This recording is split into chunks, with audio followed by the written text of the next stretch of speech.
Vamos falar um pouco agora da escravidão, gente. A escravidão, ela não é inaugurada com o tráfico transatlântico. O que eu quero dizer com isso? Eu quero dizer que muitas sociedades, até da antiguidade, a Grécia, Roma, foram sociedades que escravizaram outros povos por conta de conquistas, né, guerras.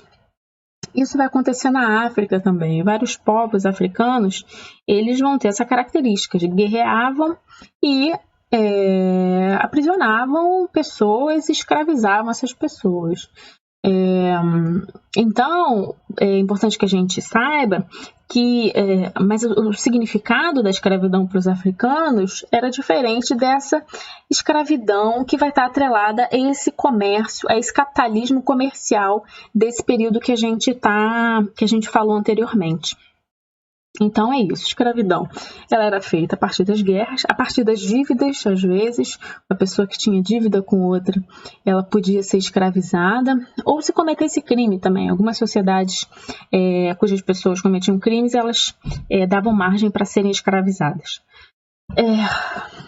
Agora, qual a particularidade da escravidão dentro desse capitalismo comercial, né, que vai ser o lucro? O lucro que é gerado com o tráfico de africanos vai fazer com que essa escravidão ela seja feita de maneira assim intensiva. E na América Portuguesa, a marca da escravidão vai estar associada à cor. Então, você ser preto, isso na documentação que a gente tem até para o século XIX, quando alguém se dizia preto, era uma pessoa que estava muito próxima do estigma de escravizado. Então, essa escravidão moderna, transatlântica, ela vai ter esse pulo do gato de deslegitimar ou desqualificar o escravizado a partir também da sua cor. Então, essa é uma marca da escravidão desse período moderno. O sistema escravista, ele vai buscar coisificar e desumanizar a pessoa escravizada. Como assim? Esses escravos vão ser considerados mercadorias, né? Essa desumanização se dá quando você tira um africano do seu território, né, da sua referência. Eles chegam aqui, eles ganham outros nomes, muitas vezes nomes católicos, né? Eles têm que aprender uma nova língua. Então, essa desumanização também, ela o tempo todo vai dificultar essas sociedades, a esses africanos, até de resistirem, né? Vocês imaginam, eles têm que aprender uma nova língua, eles perdem o seu nome, eles perdem eles saem do seio familiar, né, e da sua sociedade. Então, é realmente algo bem aterrador, né? E essa sociedade o tempo todo vai tentar deslegitimar esse ser escravizado. A tortura e a violência vão ser formas cotidianas da manutenção da ordem. Então, naquela sociedade, era muito comum você ver um africano sofrendo castigos, indo para o pelourinho ser chicoteado. E isso não era visto como algo fora do comum. Pelo contrário, isso era visto como a manutenção da ordem. As coisas estavam nos seus devidos lugares.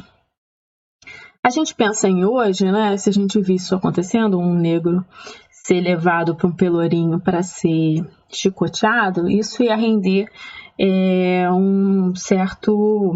A gente ia ficar bem chocado.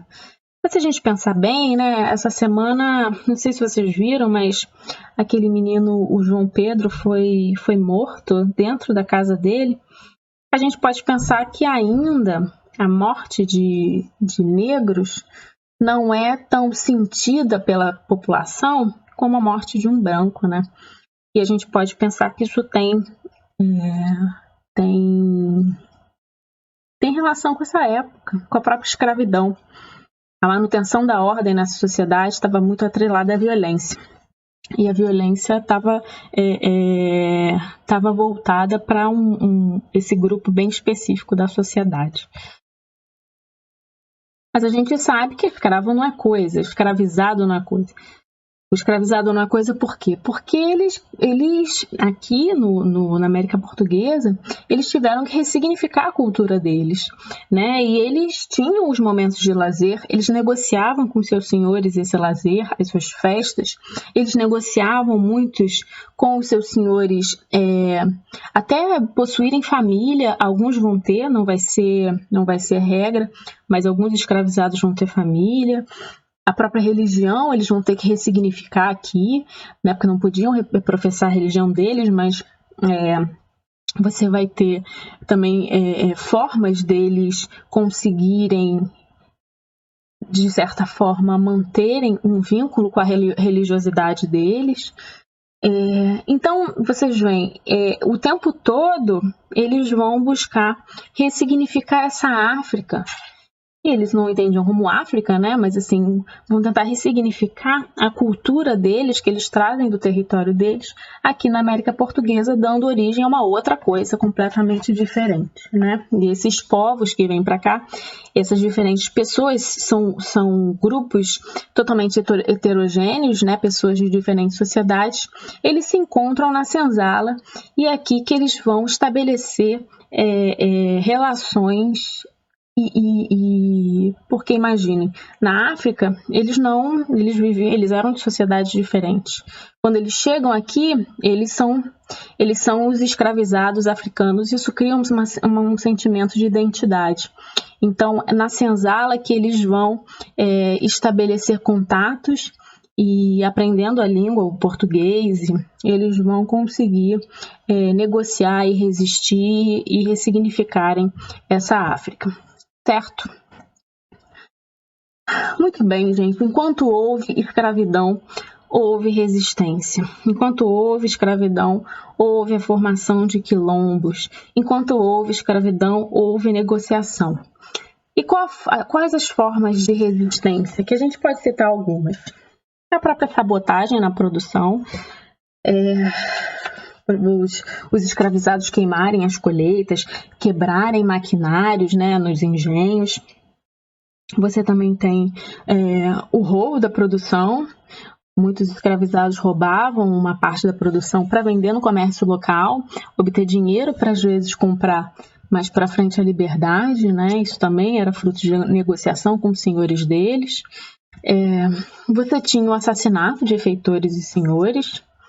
E, mais uma vez, enquanto que a morte dos escravizados não rendia nenhum tipo de choque nessa sociedade, é claro que o assassinato de feitores e senhores vai ser algo extremamente chocante para essa sociedade e vai render sempre um bafafá gigantesco. A gente continua sendo herdeiro um pouco disso, né? A fuga vai ser uma estratégia muito utilizada pelos escravizados e nessa fuga eles vão formar quilombos. Vocês sabem, o quilombo mais importante e o que ganhou proporções maiores foi o quilombo dos Palmares, situado na Serra da Barriga, na capitania de Pernambuco. Esse quilombo ele vai abrigar um conjunto muito grande de mucambos, né, que são esses assentamentos de escravos fugidos. Como vocês podem ver aí na imagem, tem alguns mucambos de Palmares, né? E os mucambos, por exemplo, tem o Andalaqui Tuxi, é isso? Tem o mucambo macaco, que vai ser bem famoso, o Subupiraé, União dos Palmares. Então, vocês veem, o quilombo dos Palmares é a união desses vários quilombos. O quilombo dos Palmares vai resistir por 100 anos e chegou até de 20 a 30 mil habitantes. Doido, né? Muito, muito grande e muito tempo de sobrevivência. Bom, esse quilombo ele vai ter uma organização interna própria.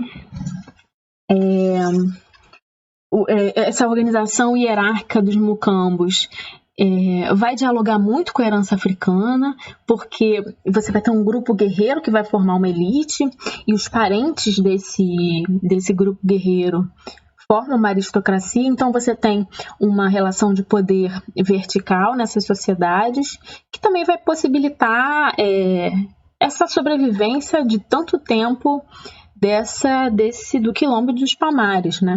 Então você tem uma organização interna própria. Que é isso, que vai dialogar com essa herança africana. Eles vão cultivar milho, feijão, mandioca, cana-de-açúcar, não só para a subsistência deles, mas também eles vão manter relações com o comércio local, com os comerciantes locais, vendendo esses produtos para esses comerciantes locais, por incrível que pareça. Então havia essa relação. Em 1692, depois de várias incursões para destruir o Quilombo, os senhores de engenho, juntamente com o governo, vão contratar um bandeirante chamado Domingos Jorge Velho para atacar e destruir Palmares. O Zumbi, que vai ser essa liderança mais famosa do Quilombo, ele vai conseguir fugir, mas em 1695 ele é morto, né? Então, no dia 20 de novembro, vai ser o dia que a gente vai comemorar o Dia da Consciência Negra, né? O Zumbi vai ser essa figura de resistência dos africanos nessa sociedade extremamente hierarquizada, preconceituosa, nessa sociedade escravista. Então, tá ali uma foto do Zumbi. Para a gente fechar, gente, vamos pensar um pouco quais são as heranças do passado, depois desse meu falatório todo. Quais são as heranças do passado na nossa sociedade atual? A gente pode falar do racismo, né? Esse racismo estrutural que associa a figura do negro à subalternidade, né? Ao crime, à vadiagem. A gente ainda tem isso, a gente guarda essas marcas.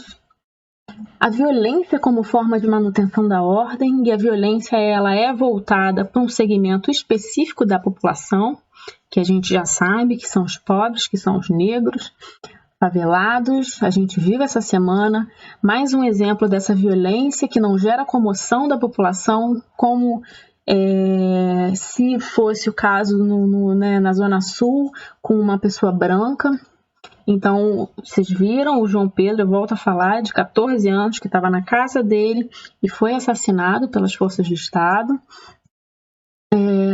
A desvalorização do trabalho manual, sobretudo do trabalho braçal. As pessoas que hoje desenvolvem trabalhos manuais, braçais, que exigem força, você ainda tem uma desvalorização desse trabalho, que antes eram trabalhos feitos pelos escravizados. Você tem a concentração fundiária, a gente se estabeleceu com base na plantation, eu falei para vocês, né, os latifúndios. Então, você vai ter uma concentração das terras nas mãos de poucas pessoas no Brasil. E isso vai gerar, não só por conta da concentração fundiária vai gerar isso, mas essa tentativa que se deu desde o primeiro contato dos europeus com os indígenas de usurpar e de acabar com essas sociedades e tirar essas sociedades dos seus locais de origem. Então, essa vai ser uma luta constante dos indígenas e dos quilombolas, né? Depois, não sei se vocês sabem, mas a Constituição de 1988, ela, de certa forma, institui a possibilidade dos quilombolas obterem a titulação de terras. Então, você tem muitos quilombos que já conseguiram essa titulação, mas outros que ainda lutam na justiça em prol dessas terras, da titulação das suas terras. E os indígenas nem se fala. A gente vê hoje quantas guerras, quanta violência, né, dos indígenas em guerra com pessoas que invadem suas terras, né, as madeireiras. Então, é uma luta constante que começou lá embaixo, mas que perdura até os dias de hoje. Bom, meus queridos, essa aula não é uma aula muito boa, muito tranquila, né? Mas é importante que a gente fale sobre essas questões. Qualquer dúvida, vamos conversar, vamos bater esse papo. E eu deixei para vocês a referência de leitura no final desse vídeo, tá bom? A lista de exercícios está lá, façam. E qualquer coisa, estou aqui. Beleza, gente? Um beijo e bons estudos.